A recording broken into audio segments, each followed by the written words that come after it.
This episode is brought to you by Choiceology, an original podcast from Charles Schwab. Hey there, How To listeners. Before we start the show, I want to let you know about a fascinating podcast from our partners at Charles Schwab. It's called Choiceology, and it's hosted by one of my favorite scientists, not to mention good friend, Katie Milkman. Katie speaks with Nobel laureates and authors and athletes and kind of everyone to understand the psychology and economics behind the decisions that we make. So stick around to hear more about it later in the episode. Listen to Choiceology at schwab.com/podcast or wherever you listen. I'm Elise Hugh. And I'm Josh Klein, and we're the hosts of Built for Change, a podcast from Accenture. On Built for Change, we're talking to business leaders from every corner of the world that are harnessing change to reinvent the future of their business. We're discussing ideas like the importance of ethical AI or how productivity soars when companies truly listen to what their employees value. These are insights that leaders need to know to stay ahead. So subscribe to Built for Change wherever you get your podcasts. When I walked into her classroom the first time, she didn't even look up from her desk. She said, "Who are you?" And so I put a big smile on my face and introduced myself. And she kind of caught herself and stood up a little straighter. She's like, "Oh, I'm so sorry." I think she's like, "I'm just having a long day." I'm like, "It's okay." Welcome to How To. I'm Courtney Martin. Think about the last time you met someone new. How did it go? Did the conversation flow easily, or was it one of those rocky rides with awkward silences? Did you actually get to know them? Now, if it's someone you may never see again, the stakes are pretty low. I mean, I absolutely live for a sweet encounter with a stranger. But its sweetness is rooted in the fact that it's brief and largely inconsequential. But the stakes are so much higher if it's a new coworker, let alone dozens of new coworkers. It was overwhelming the first few weeks of school just because I have 26 classrooms this year. Meet Andrea. She's a former preschool teacher, and 3 years ago, she transitioned from teaching kids to teaching other teachers. My role is to really connect with the teachers so that I can kind of give them coaching support and kind of engage them in reflective teaching practices. It's the kind of mentorship that she really valued when she was a teacher. But her district is so big that all of the classrooms she's coaching are new to her this year. Plus, they're different schools, so she's in a different building every single day of the week. Can you imagine how difficult it is to get to know all the new faces and names, much less their strengths and challenges? I have 26 classrooms this year, which also involves aides in the classroom. So 26 times 2, and then principals and vice principals, and just kind of making connections with everybody in the buildings that I go in, even like custodial staff, because we interact with them a lot for pre-K students in classrooms. So all of the connections that needed to be made, and just not really sure how to connect quickly and build trust with these teachers so that when it comes to the point that I need to give them some feedback, that they are willing to listen. To make matters even trickier, Andrea doesn't even have time for a solid first impression with a lot of her teachers and their classroom aides. I just kind of have the time where I can pop my head into the classrooms briefly and introduce myself and get their email and ask them if they need anything in that moment, which usually they don't. They're all kind of frantic because they have a room full of 15 preschoolers that they've never met before, a lot of times crying, and it's a quick introduction. Which is, of course, understandable. But for Andrea, it means that they don't get to know each other that well, which also means giving feedback is all the more challenging. So, on today's show, we're going to figure out how to build trust fast. And to do so, we're bringing in a pro who has done this hundreds of times over. My name is Marlon Styles. I'm just a inspired, energetic educator, loves connecting with other practitioners in the field. I'm here to serve. Fun fact about me, I love to dance, I love to sing, but I'm the worst dancer you could ever imagine in your entire life. I'm terrible. When I first met Marlon, first story I was reporting, he was the superintendent of a district in Southwest Ohio in the midst of a crisis. Now, Marlon managed not only to turn around the culture of the district, which is no small feat, but he travels the country teaching other educators how to do that same thing. Now, one of his secret weapons is his ability to connect with people and instantly gain their trust. So, whatever your field, he's got wonderful tips for making an amazing first impression. Trust me, you're not gonna wanna miss this.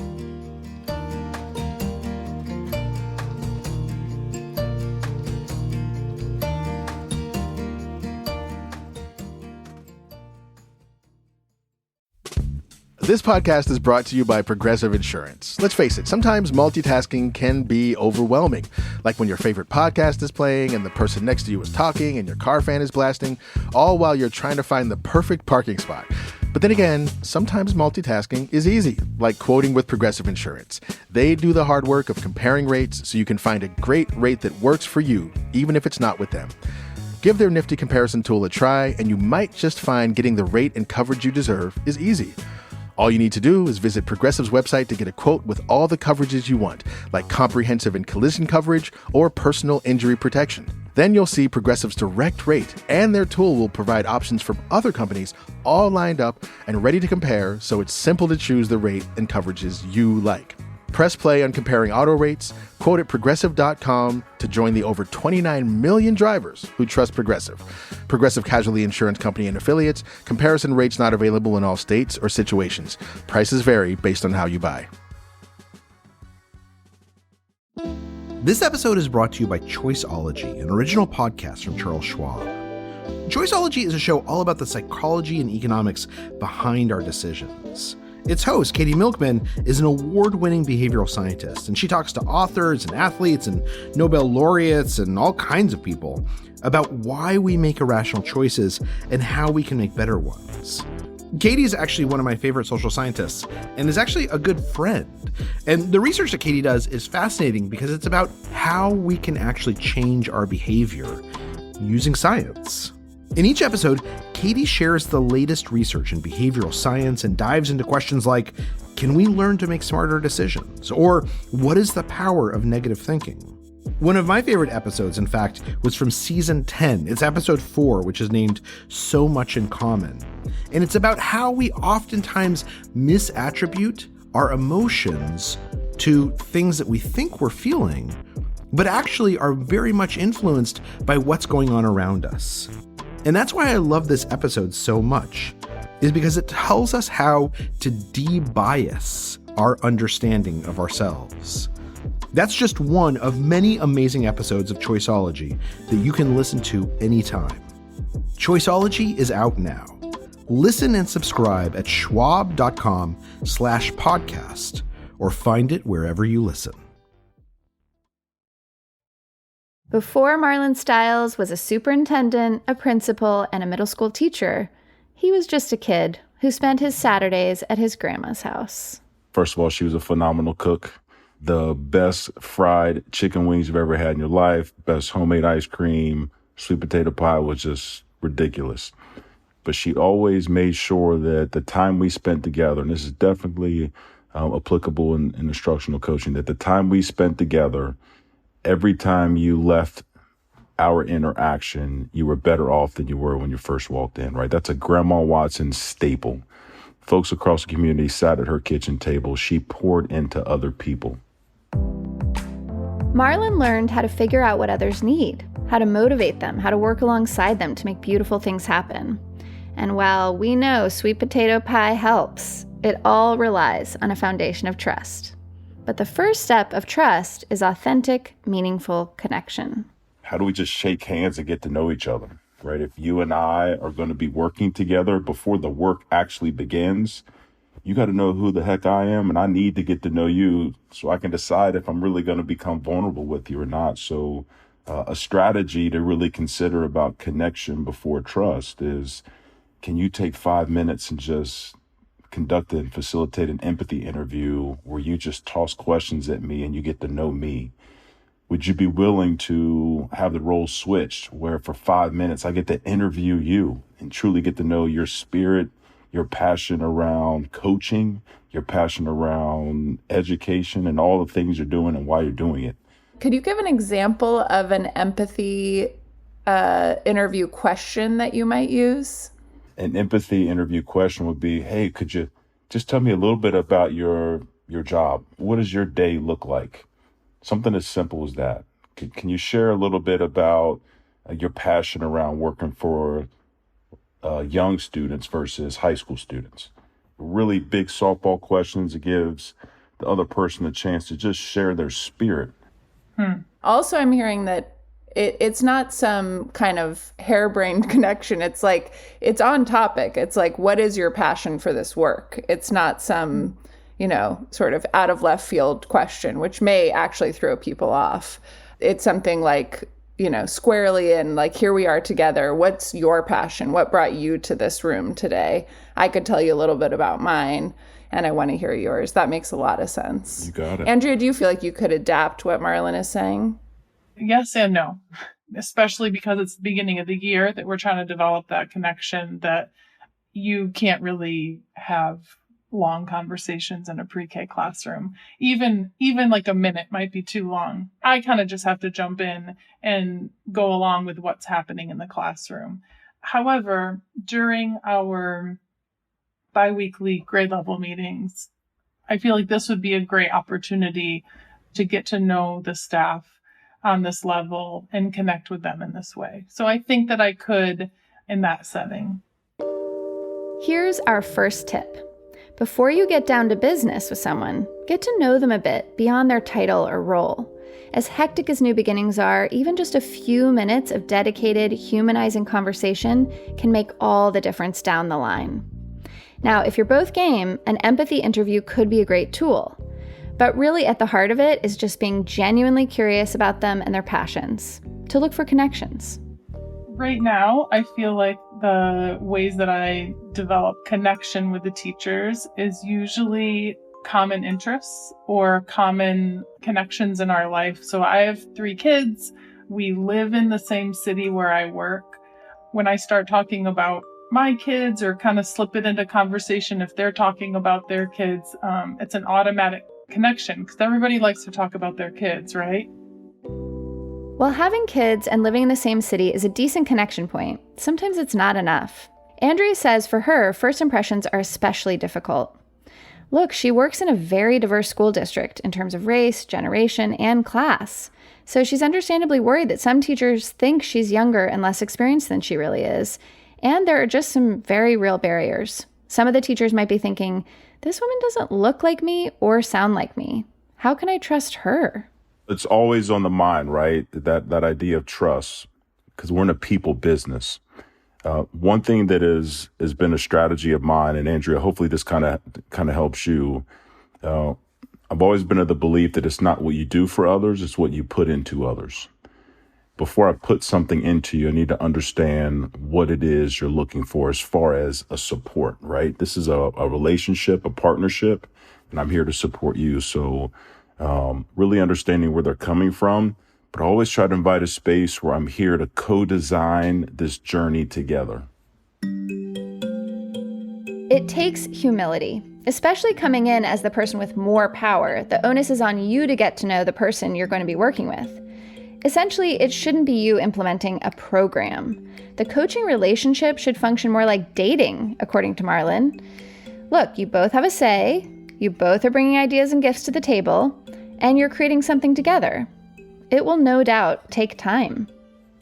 But try to paint the picture of an elongated relationship versus, hey, I'm here to just have a very brief interaction. In my experience in the past, really establishing that this is a solidified long-term partnership has really yielded some great relationship and trust gains. I like that. My mind is spinning right now. You kind of pose it like you're on the same team as them, like you're working together really to have this impact on the students in the classroom, and that I'm not just an outside person, that I'm really there to work with them, and when they have problems, I'm here. That's what I'm here for, is to, you can come to me and I can help solve those problems and we can work together to figure it out. But to speak it out loud, I think is important for the teachers to hear, just so that they're aware that I'm in it with them. I'm going to be here for a while. Yeah, Andrea, that's actually such a good point, the speaking it out loud. It sounds small, but I do hear that in what you're saying, Marlon, that part of this, whether you're in an educational setting or some other professional setting, sometimes is about just being very explicit. Like, I'm in this with you for a long time, like whether that's the 9 months or whatever, if it's a fiscal year, if you're in a professional standpoint, like saying that. And I want to accompany you. I'm not a supervisor or like, looking down on you. I'm next to you. And I want to know, like, what kind of teacher do you want to be? Like, what and how do I accompany you for these 9 months? Yeah, just lean on it like a relationship, right? When I was a middle school student trying to date Amy Stewart, who was a cheerleader, it went awful because I didn't communicate, right? She didn't even know I liked her, right? But I had a huge crush on her, but she didn't even know it. To now in a relationship. Oh, Amy, if you're out there, he's taken. Sorry, it's over. Now you know, right? But in a relationship now, right, it's important. Communication is absolutely critical. So I would stress just the verbalization, really articulating what we're going to do together. Sometimes it's about celebrating moments and people throughout the journey. It could yield some huge momentum across the staff in the building, but more importantly, it's an invitation for other staff members to potentially open their doors up to invite you in and have a different impact with their relationship with them. I love, first of all, that you kind of frame it as like an invitation. Like, once the staff members are celebrated, that we can see it as an invitation for others, and that they would hopefully more likely be willing to open up their doors for me. What do we need to do? Like walking into a classroom, what do I need to fix? It's not my natural kind of tendency to celebrate those moments. So even just you saying that is another great reminder for me. Okay, so far we've talked about carving out time for an empathy interview, finding points of connection, and taking time to celebrate. But sometimes that's not enough. I heard a friend of mine, Joe Sanfilippo, really just shook my world. He said, and I might be paraphrasing her, Joe, so give me some grace here. You can build culture 30 seconds at a time. So for me, what that means is we're all in it together, right? Take the title, take the badge, take the position off. That's my role, is like, I think that I build trust that way with teachers. Just get rid of the title. Like, we're all on the same level. And that if I walk into a classroom, that I just jump in and help out, change a kid who, soiled themselves. Like, that just builds trust with teachers. So I think I love that it's intentional. If we get to a cultural position where position doesn't matter, then in my role as superintendent, my role as an administrator, your role as a coach, my role as a teacher, whatever that role may be, as we're sitting at the same table, I always try to encourage, from a cultural standpoint, opportunities to provide mentorship and sponsorship. Meaning, if I see you doing something great and fantastic, my obligation to you as a partner, somebody you trust, somebody who's got a great relationship with you, my obligation to you is to elevate what you're doing so that the culture of the organization, our school community, can benefit. Nothing feels better than when you have an instructional coach who can really inspire other staff members to showcase some of their best practices, some things that are working great for kids. If you can get some early momentum with that, that's a momentum starter. Maybe you get just 2 people to start out with, right? That's great momentum. Can you get those trailblazers to inspire 2 of their friends to come on board? Now you got a small critical mass. You're starting to build momentum. So from a culture standpoint, right, those unique investments and moments and people to get them on board is absolutely critical. Your title is just as important as my title was as a superintendent. We're here to serve people. But if we can get people excited to take center stage and showcase, kids will win in the end. So I would encourage you to start with a couple people and identify some trailblazers that really want to go set the world on fire, and want to set the staff on fire and their colleagues on fire, and try to create sponsorship moments where you can really amplify what they're doing and get them to get other people's heart to beat just as excited and fast as yours is. I like that. I like that because some of the schools that I go to, like, they already have their culture present in their school, you know, because they're their own little learning community. And so to step into that, I think that's such a wise thing to do, is to like find the two people maybe that are the most influential possibly in that culture that already exists and highlight them and go from there. Yeah, let's lean on each other real fast, right? Because I used to think the same thing. I would go into a school building, all right, I'm going to find the two top dogs. We're going to give them some motivation. We're going to rock it, and other people will follow, right? But you've got that, and Courtney taught me this, you got that quiet majority who's just as passionate as the two top dogs, right? The two influential people. Yeah. Can you find the most hear you. passionate, and can you give them the fuel and the courage they need to join that same fight and that same call to action that you have, right? Can you find the right ones that are going to deeply and passionately and emotionally get involved to try to inspire somebody else? Whoever that person or those people may be, as long as it's the right person, right? Because the idea is to generate momentum in the culture.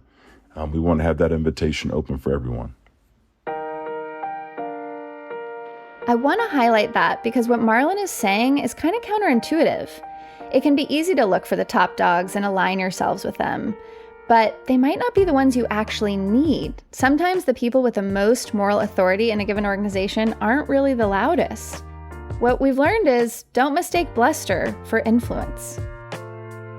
Okay, so we've learned a little about how to gain trust, but just as importantly, how do you keep it when things inevitably go wrong? And they do. We've all been there. When we come back, we're going to talk about what to do when a work relationship hits the rocks. So stay with us.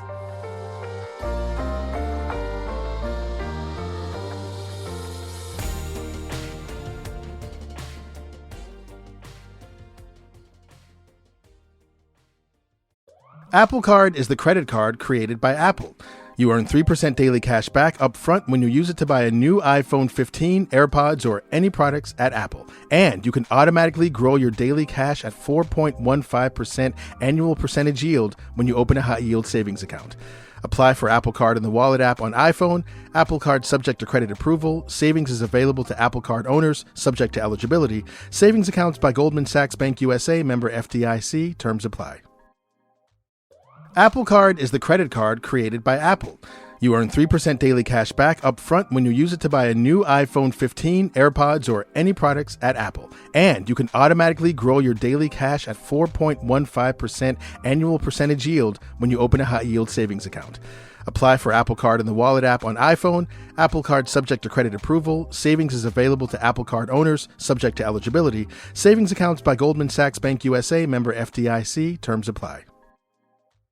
I'm Elise Hugh. And I'm Josh Klein, and we're the hosts of Built for Change, a podcast from Accenture. On Built for Change, we're talking to business leaders from every corner of the world that are harnessing change to reinvent the future of their business. We're discussing ideas like the importance of ethical AI or how productivity soars when companies truly listen to what their employees value. These are insights that leaders need to know to stay ahead. So subscribe to Built for Change wherever you get your podcasts. We're back with our expert, Marlon Styles, and Andrea, a preschool instructional coach who wants to know how to build trust quickly with the 52 educators she works with each year. Now, before the break, we were talking about building connections and a culture of trust with new coworkers. It is just as important to maintain relationships as it is to get them off on the right foot. For a coach like Andrea, that means flyby check-ins. I try to always say things like, I'm always here for you if you need me. I ask the question, is there anything I can do to help you? Or is there anything that I can do that would make your job easier? You mentioned drive-bys, flybys. I did those all the time. But as I did those drive-bys, it was always trying to get feedback. from those out on the front lines doing the heavy lifting. So I would always ask just questions. I try to be as consistent as I possibly could around topics that were on my mind, regardless of those topics were. But it might just be as simple as, how's it going? Right? I'm not leaning you one way or the other. Just, how's it going? You're going to give me your position. And if we've got a great relationship, I'm inviting you to be honest with me, and I'm going to listen. How's it going? My favorite question, and I used to do this with principals in our evaluations and our meetings all the time, is the last thing I say to them, is, how can I better support you? And just leave it very lofty like that. 90% of the time, I always got nothing. There's nothing you can do to better support me. But every now and then, someone might drop something that says, hey, I really need whatever that thing may be. And to be willing to hear that you can support me better than you currently are is a pretty powerful piece of feedback, to be able to take it back and really try to respond to what their needs are. Definitely. I'm thinking of a teacher from last year that was really kind of standoffish to me to begin with. Like, when I walked into her classroom the first time, she didn't even look up from her desk, but I just kind of walked in to introduce myself at the beginning of the year, and she said, "Who are you?" And so I put a big smile on my face and introduced myself, and she kind of caught herself and stood up a little straighter. She's like, "Oh, I'm so sorry." She's like, "I'm just having a long day." I'm like, "It's okay." But she was new to the district, but not new to teaching. And so I think in my time that I spent in her classroom, it was consistency, that I came every single week that I was in that building. I didn't always go to the same classroom. I might be at the school, but I may not go to all, 9 classrooms in that building, but I went to hers every single week. I was available to her. And times when she knew she was going to be alone in the classroom, she would reach out to me and send an email, kind of an SOS the night before, and say, can you come help tomorrow? I'm going to be by myself. So I think that helped build trust with her. Doing the reflective cycle process with her throughout last year, I think just kind of highlighting the good that I saw, that was hard for her to see herself, but me saying, you know what, I see such growth. Like, think about when I first did your large group observation, and this is what happened, but look at what happened this last time, and that, we're several weeks into this, and I see amazing growth in you, and just being able to help her identify that in herself that she wasn't able to.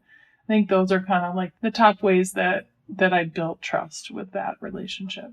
I want to encourage you to think about those 3 things as your all the time behaviors.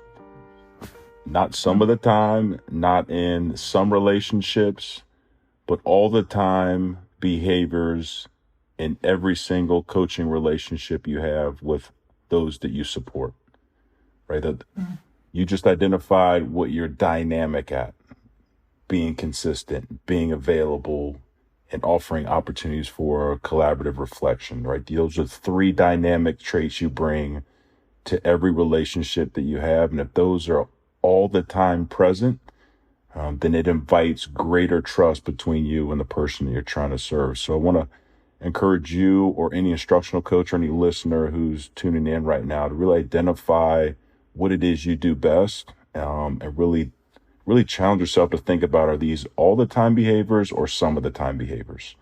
And continue to reflect on ways to really strengthen those. I love that. That's so cool. I know in my own work as a journalist, as an example, there have been times when I had someone that I really wanted to spend some time with that I knew was skeptical of me. And I often found that those people ended up being my best sources and the most interesting stories I ever wrote. I actually was thinking about it. I wrote a book called Do It Anyway, The New Generation of Activists. And I asked a friend, who's the most dynamic teacher you've ever seen in a classroom? It was all 35 and under at the time, because I was like 34, and I was like, let's define young as anything under 35. So this friend of mine said, without skipping a beat, Dina Simmons, 7th grade classroom in the Bronx. So I called Dina Simmons out of nowhere, this regular classroom teacher, and I said, I'd love to come to your class and observe you and write about you. And she was so skeptical of me. She's like, who the hell is this journalist, and why would a journalist want to like come hang out in my classroom? But to your beautiful point, Andrea, I just kept showing up and kept trying to prove to her, like, I have really good intentions here. I really want to understand why this other person said right away, you, like he didn't skip a beat. And I've seen that in many of the stories that I've loved most that I've worked on, is that it wasn't an easy first phone call. Like the first impression wasn't necessarily just like automatic connection. It was like, okay, this person has been through some things that has led them to have some hesitancy towards whether it's my profession or, you know, that I'm a white woman or whatever the thing might be. Like, I'm going to stick in it and give them a reason to trust me. And then that can be so rewarding. So I was wondering, Marlon and Andrea, if either of you wanted to talk a little bit about like that dynamic of, we always say like first impressions are everything, but actually like first impressions can often go very south in relationships that over the long term are super meaningful. Marlon, do you have any stories from your past that this triggers for you, of moments when you've like won someone over time? Well, I failed with Amy Stewart in the middle school. I don't know if you remember Amy from earlier, right? That shit passed. It didn't work out. I don't know if I have a specific example, but I will say that in each one of those situations, what I've discovered is it's been a communication gap that I've been responsible for, right? And I like to talk a lot. I believe that I verbalize what I'm thinking as a leader and my vision, and hopefully invite people to have the opportunity to get inspired by that vision. But anytime that I've encountered someone who's taken some time to really get on board, it's come down to a lack of communication on my part. What I've discovered about myself is I've really had to find comfort and accept the fact that people find clarity at different times, in different moments, and in different ways. And just because I'm at the state where I believe the clarity should be present, doesn't mean that the person that I'm here to serve has complete clarity in what it is I'm thinking, verbalizing, or trying to move the organization to do. So I've discovered a great deal of patience, understanding, and empathy when really serving other people, and really focusing in on how can I better provide them opportunities to continue to seek clarity in this journey that we're in together.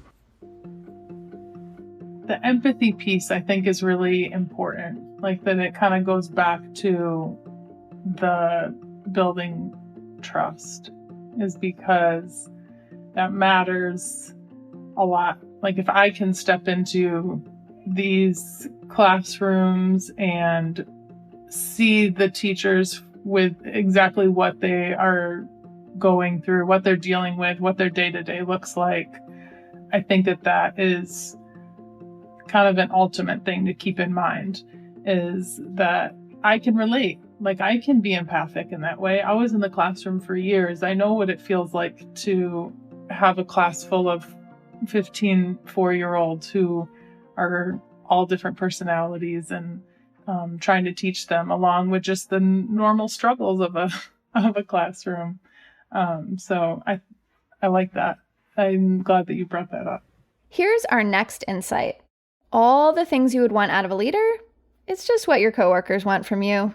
Consistency, empathy, understanding. And if you're still not seeing eye to eye, just keep trying to talk it out. Bridging the communication gap is the only way to find true connection. But there's one last secret ingredient, and for that, we're going back to Grandma Watson's kitchen table. What I've been sharing with educators across the country is this notion of when you leave, I'm offering you a to-go plate of joy. I'm not sure about you, but I had a couple uncles, every family get together. They would bring 60-piece Tupperwares and try to take food home with them, right? My grandma always made sure everybody had a to-go bag, a to-go plate, to-go dish, but she offered them something to leave her house with. So what I would just encourage you to think about is Grandma Watson's notion of to-go plates of joy. When educators that you're supporting as an instructional coach, when they leave your space, making sure you've poured a bit of joy into them so they remain thrilled, passionate, and excited about educating and changing the lives of our youth. And if you can offer them a little something to keep them joyful, then that relationship can thrive, and ultimately your community will as well. Do you feel full up? Do you feel like you have some good ideas to go back to your work with? I do. Yeah, I definitely do. I got a page of notes that I was scribbling furiously as we were talking. So I'm a processor. It's going to take me a good 24 hours to process everything.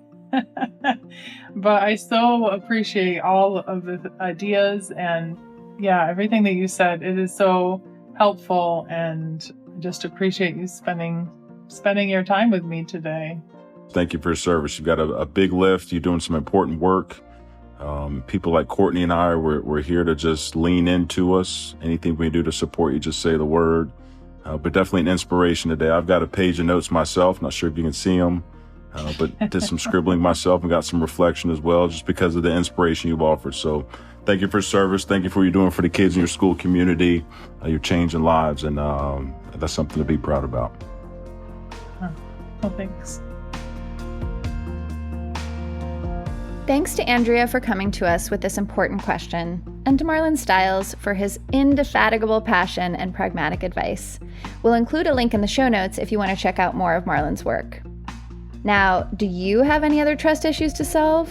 I bet you do. Send us a note at howto@slate.com or leave us a voicemail at 646-495-4001. We might just have you on the show.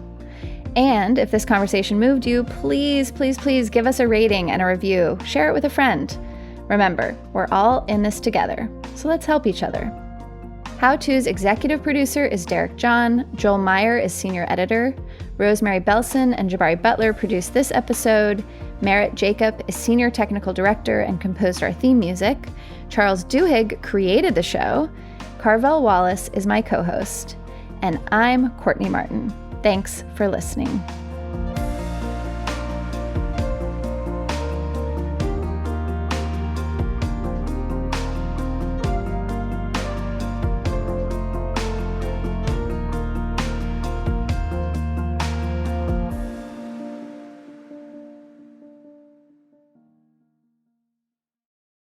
Hey everybody, it's Tim Heidecker. You know me, Tim and Eric, Bridesmaids, and Fantastic Four. I'd like to personally invite you to listen to Office Hours Live with me and my co-hosts, DJ Doug Pound. Hello. And Vic Berger. Howdy. Every week we bring you laughs, fun, games, and lots of other surprises. It's live. We take your Zoom calls. Music. We love having fun. Excuse me? Songs. Vic said something. Songs. Music. I like having fun. I like to laugh. I like to meet people who can make me laugh. Please subscribe now.